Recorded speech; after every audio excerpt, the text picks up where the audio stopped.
Okay, I'm sharing my screen again.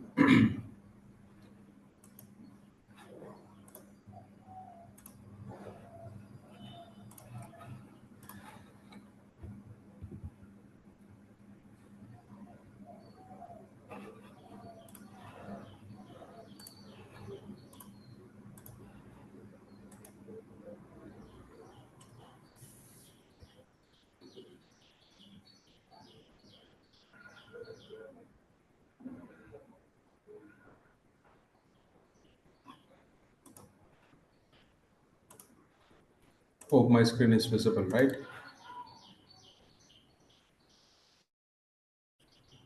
Yes, sir. Yeah, okay.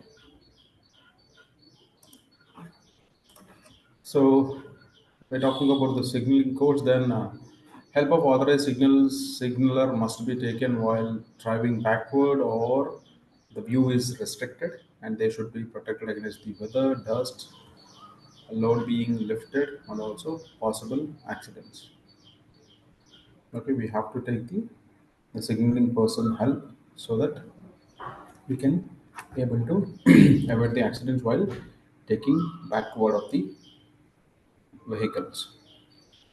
Then all the vehicles should be equipped with proper lighting, lights, horns, silencers, power, and also handbrakes and reversing alarm. And their motors, engines, brakes, gear, chassis, blades, tracks, wire ropes, sheaves, and transmission parts of pneumatic hydraulic system should be checked on daily before usage. So either here you will get an question. So whether safety officer will do or who will do this inspection. So basically, we will ensure at a high level. We check about the reversing alarms and also lights, the brakes, handbrake, as well as the signal indicators. So regarding the gears, chassis, blade, then hydraulic and pneumatic systems will be checked by the driver or a concerned automobile department or vehicular department or sometimes the maintenance team. Or if it is a contracted vehicles, they have to do these inspections as well as driver also should have a high level inspection before starting of the vehicle. And we can observe the any leaks of this hydraulic systems. If you go to the parking area, you can easily observe underneath the vehicles. In case of any leakage happens, there we can see the strains of the oil leakages and also the spills. Okay. Then the vehicle or the machine should not be left unattended with an engine running. Deck plates and also steps should be kept free from oil, gears, mud, etc. And the cab should be kept at least 1 meter away from the face being excavated. So when I say vehicle, it is not supposed to be allowed unattended when it is in running. Even deck plates steps should be kept free from oil and grease. So they have to reach the cabin, they have the steps. Even for the reaching of the back end, the platforms also they have the steps. Those should be free of oil, grease, and mud to avoid the slippery hazards. And they should be kept 1 meter away from the excavation so that we can avoid the erosion or collision of the excavated pit or the adjacent walls of the excavation. Then bucket excavator should not be used at the top of or bottom of earth walls with a slope of exceeding 60 degrees, a gross laden weight, a tire weight, maximum axle weight, and also ground pressure is in the case of caterpillar should be indicated. So bucket excavator should not be used at the top or bottom of the earth walls. It means there will be a chance of collapse if it is exceeding the degree of the wall. Basically, what will happen? The major excavator pits are heavy excavations where they give a degree of slope to avoid the collapse of this excavation walls. So in those cases, these excavators should not be run over those walls to avoid the collapse.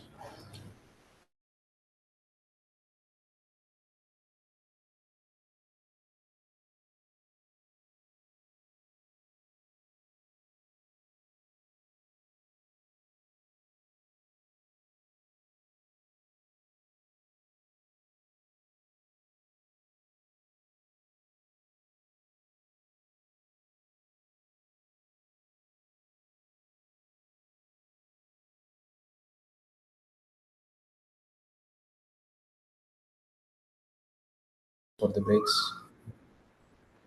brake pedals, and that the bucket teeth should not be come nearer to the boom than 40 centimeters. So that is an safest limit. The boom should be prevented from the swinging during the transport. So you could see sometimes these excavators used to transport in the vehicles, because these are slow moving vehicles, or sometimes if it is in a conveyor driven excavators, they can't travel such a long distances. They are very limited to the movement in the sites itself. In such cases, those will be transported in the vehicles. At that time, we have to ensure that it is not swinging, and the boom should not be pulled tight against the emergency stop while supporting a load. The wire ropes should be specified diameter and construction. The safe operating radius should not be exceeded. So when I say pulling of the boom, for this also we have the limiting devices, the load which they give, or uh, the movement of the boom. We should not extend more than that. Even the wire ropes, it is not common for everything. Here you have hydraulic cylinder systems, and also you should take care of safe operating radius should not exceed. Then the shovel should be separated as not to lose their stability. Operated on a firm ground, the driver should see that no person is under or near the raised buckets or a grab. And when not in use, the bucket shall be kept resting on the stable ground and also not hanging. And truck to be loaded should be stationed at 60 centimeters or more from the excavator, then even when it turns. Then also we have fire extinguisher should be placed wherever it is necessary. So the excavator should be positioned in such a way that it should not lose the stability while excavating and loading of the vehicles.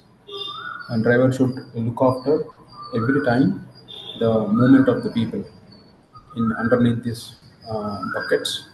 And when not in use, those buckets can be parked on a firm ground, and the vehicles which we are loading the excavated soil, they can be kept at least 60 meters, 60 centimeters away from the vehicle.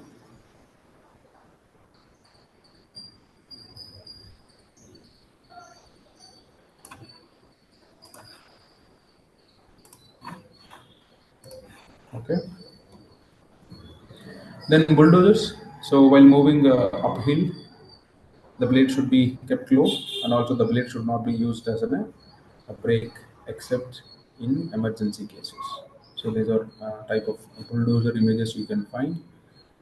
The blade suspension arrangement, wire rope, and also or hydraulic systems should be inspected on a weekly basis.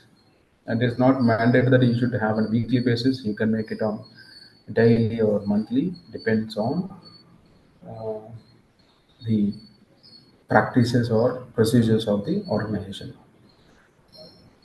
At the close of the book, the bulldozer should be left on a level ground, and before leaving it, the operator should apply brakes and lower the blade, and also reaper and put the shift lever in neutral.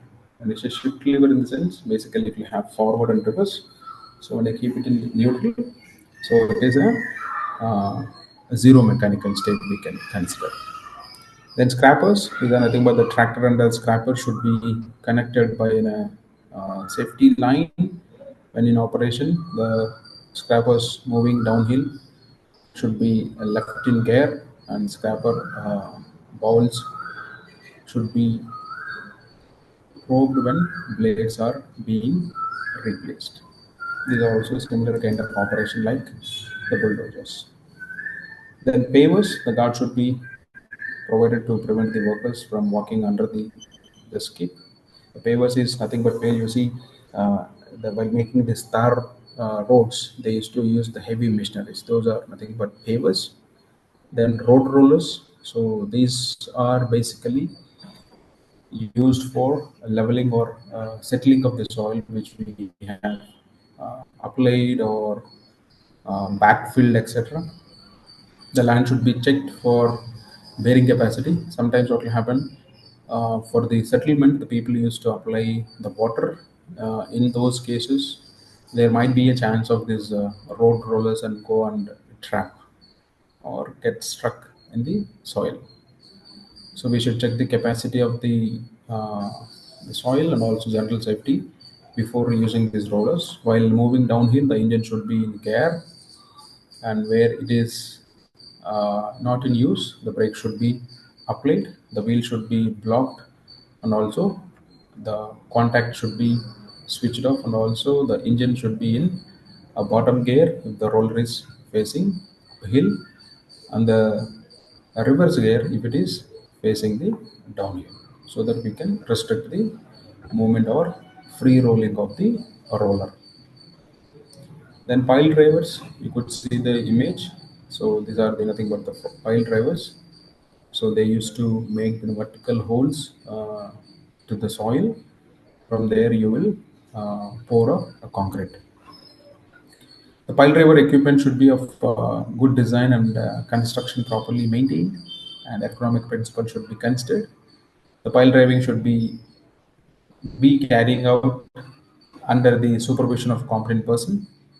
So underground services should be located and also rendered safe before starting of the piling. So it is nothing but an excavation activity. So here also we have to look for, is there any underground utilities which are passing through that ground. So this specific point also will be covered in the excavated or excavation permit. The excavation permit, we could see that you will check the topography of the land, as well as you will have a checkpoint, is there any underground utilities which are passing through that area. That kind of specific point you will have in the excavated permit. When you say yes, then whether those utility or services are isolated or make ineffective or inoperative, then you can proceed with the activity. The pile driver should be firmly supported and also sound foundation, and if necessary, they should be guide also. If two pile drivers have to work nearby, and they should be separated by a distance at least equal to the longest leg. You see the longest leg, the distance of the pile. At least you can have the similar size of pile driver distance you can keep between the two drivers. Then electrical conductors are in proximity, they should be made dead. So when I say conductors, any high tension lines or any HT lines which are passing through, which are without any insulation. When leads have to be inclined, then they should be center balanced, and also uh, tilling device should be secured against the slipping whenever they do an inclined doing of a piling.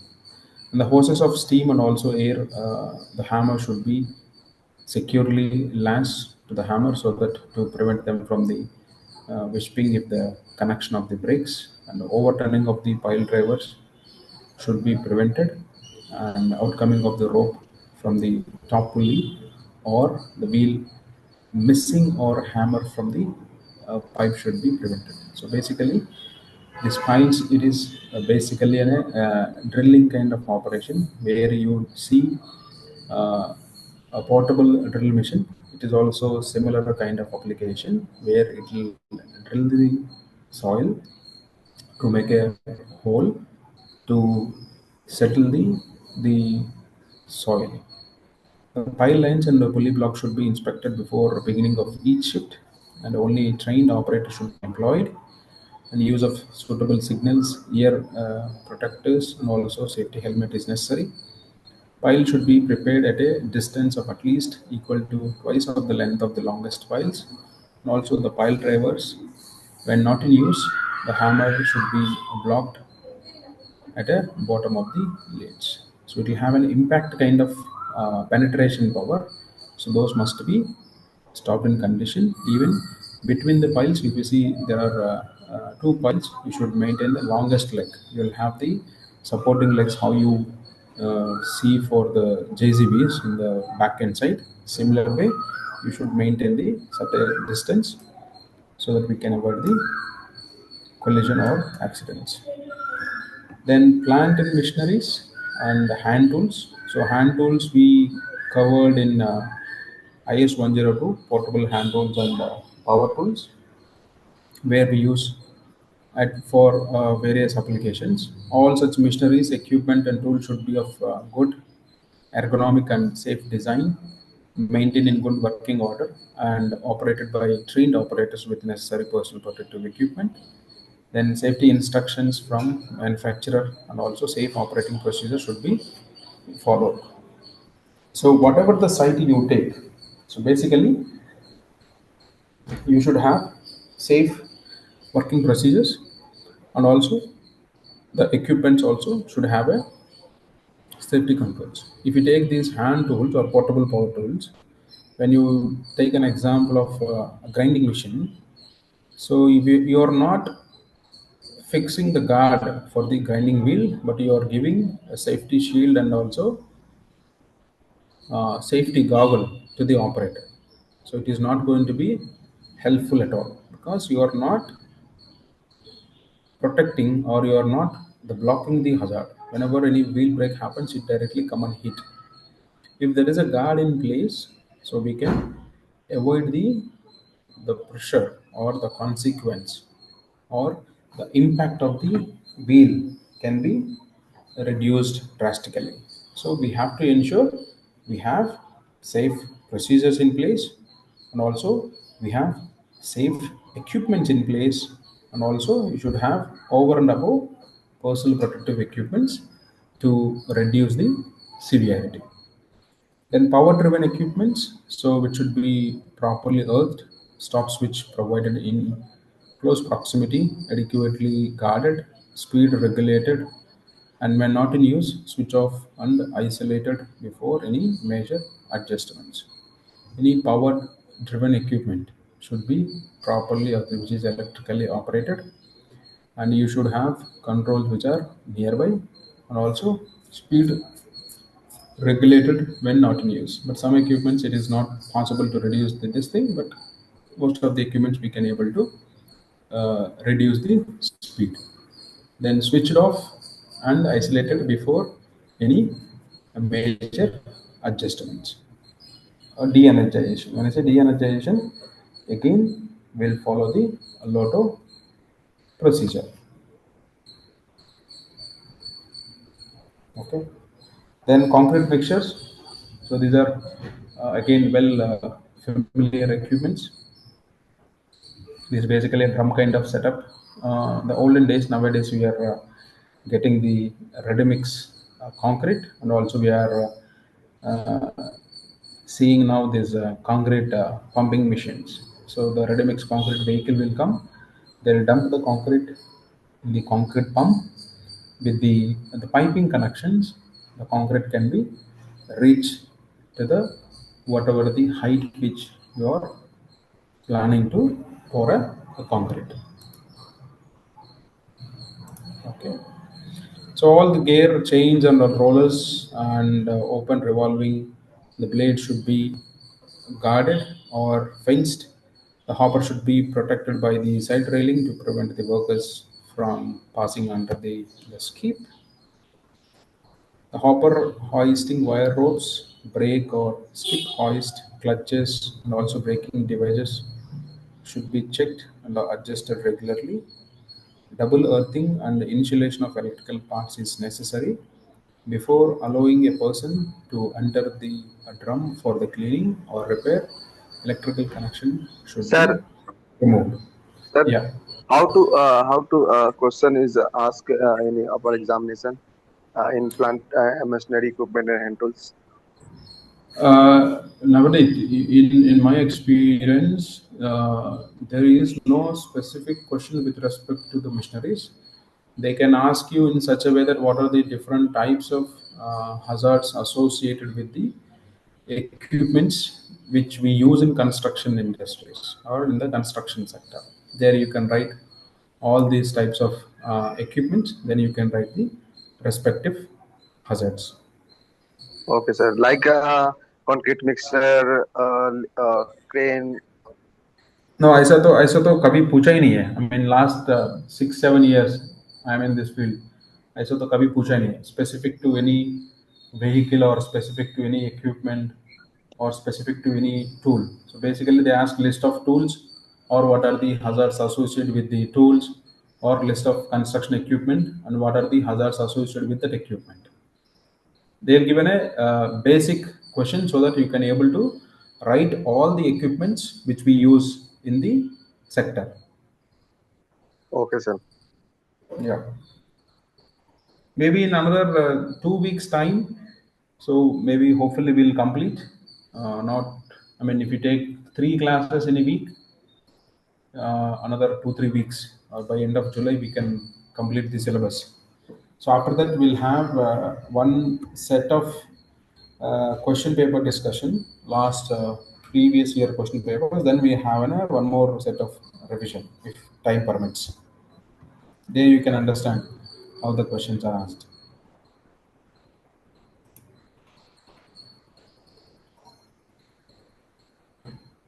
Okay.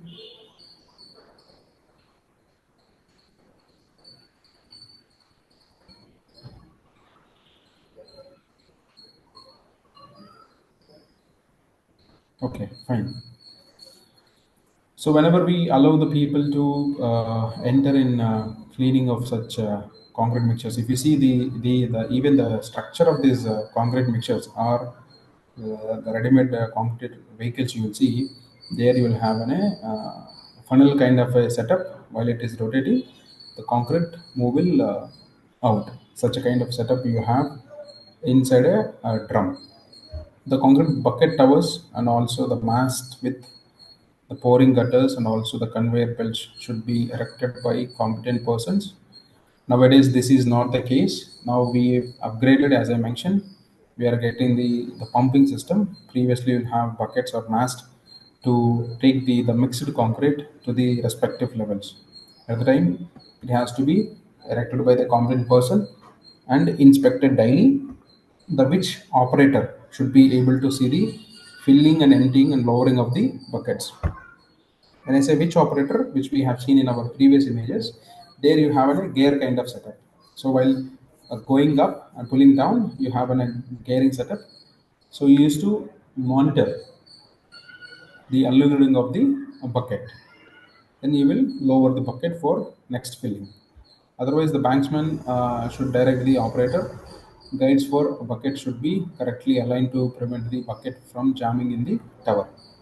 So sometimes when I say banksman, so he is the person who supervises this activity. So he will be guiding the which operator so that he can able to operate effectively without any misalignment.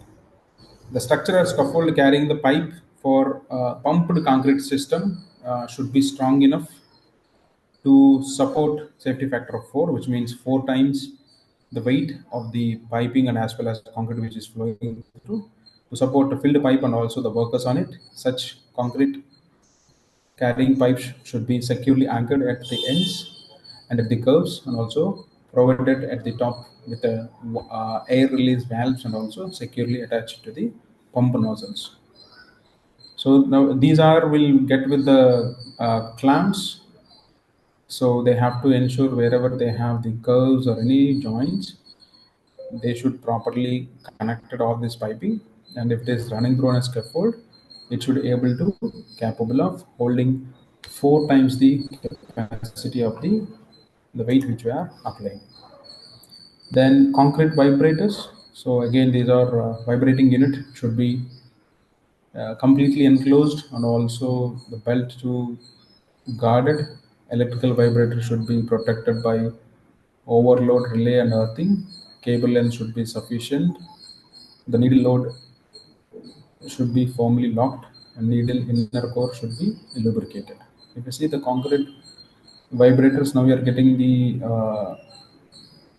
pneumatic vibrators, which is comes with diesel driven pumps, just a flexible pipe where it can generate a vibration so that the concrete can settle within the prescribed shape.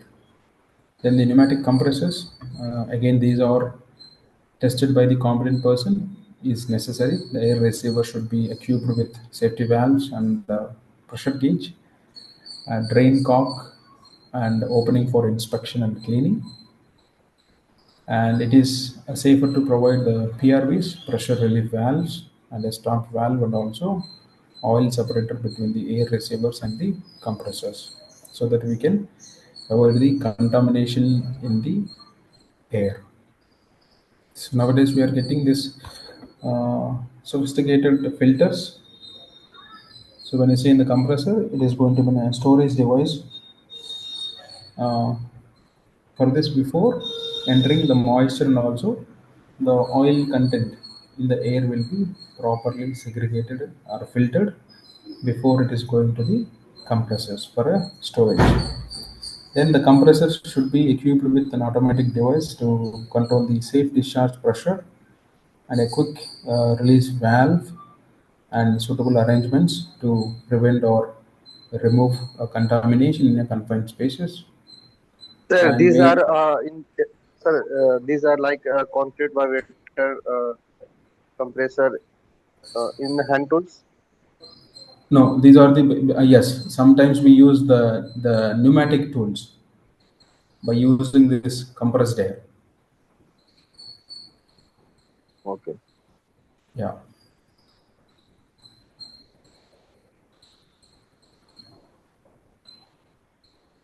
Okay. So the safe discharging pressure, whenever it is reaches to the maximum pressure, it can able to release the excess pressure, and can settle down at the set pressure. Then, okay,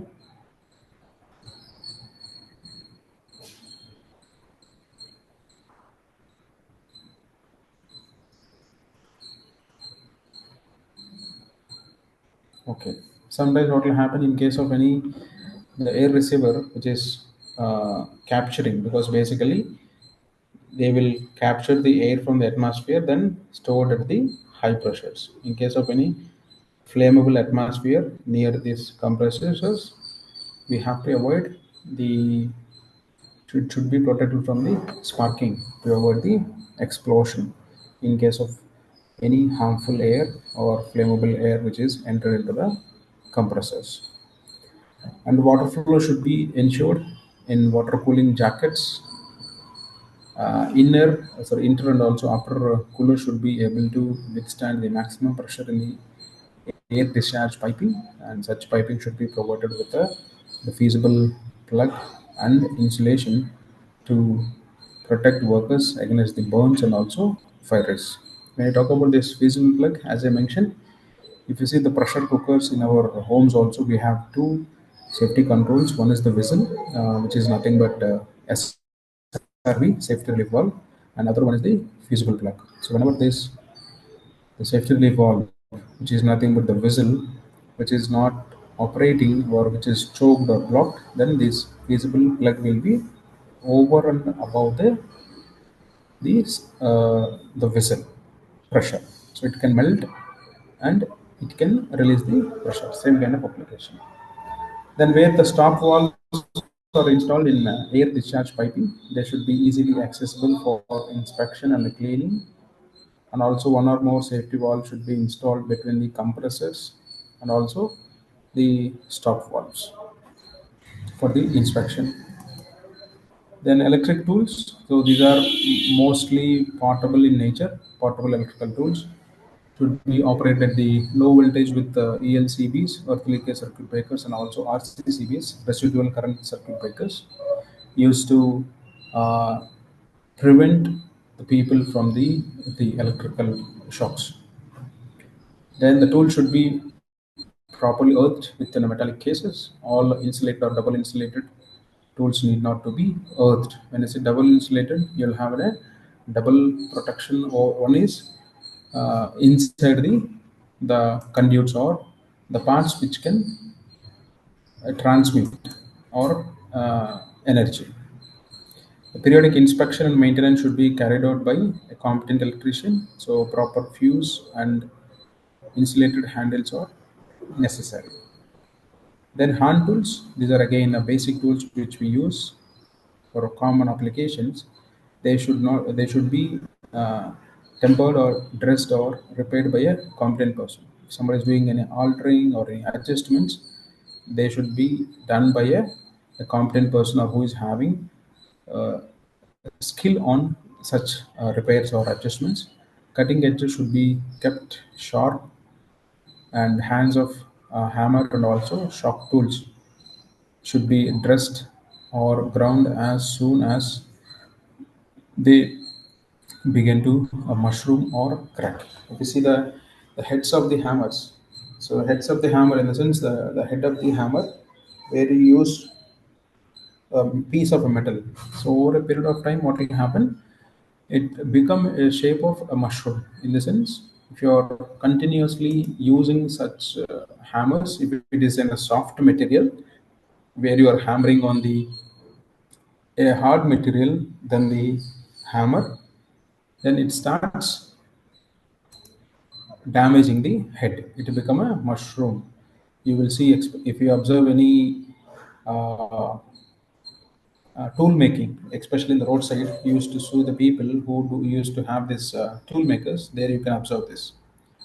When not in use or while carrying or transporting, they should be kept in suitable containers. So whenever they are not in use, they have to keep it back to their respective places. Insulator or a non-conducting tools should be used near the live electrical installations. A non-sparking tool should be used near the flammable vapors. But in constructions, definitely there is no requirement of these non-sparking tools until unless you are doing these construction activities in a plant premises or manufacturing process premises where there might be a chance of presence of such harmful environment or the flammable substances which are available near the activity. Okay, then we have conveyors. So conveyors should be smooth and running. The nips between the tight belt and also pulley rollers and other transmission parts should be guarded. When I say nip, it is nothing but the trapping point or between two moving parts. It should be effectively guarded. Otherwise, there might be a chance of trapping of people within these nips. And if they not entirely closed at crossover the places, the bridge and also handrail should be provided. If they are not closed, then there we have to provide the crossover places. I mean, at the crossover places, bridges with hand railing should be provided while you are crossing these conveyors. Emergency stop devices, which is nothing but a cord or a cable, should be easily accessible. We can say safety cord, which is nothing but a, a piece of wire rope which is arranged full length of the conveyor. So at any point of this conveyor, if you pull that cable, So the conveyor energy, which means the prime movers or the motors of the conveyor will be isolated. It is nothing but an emergency stop button or emergency control. Okay, I'm stopping here. We have another 8 seconds, so we can continue from slide number 26.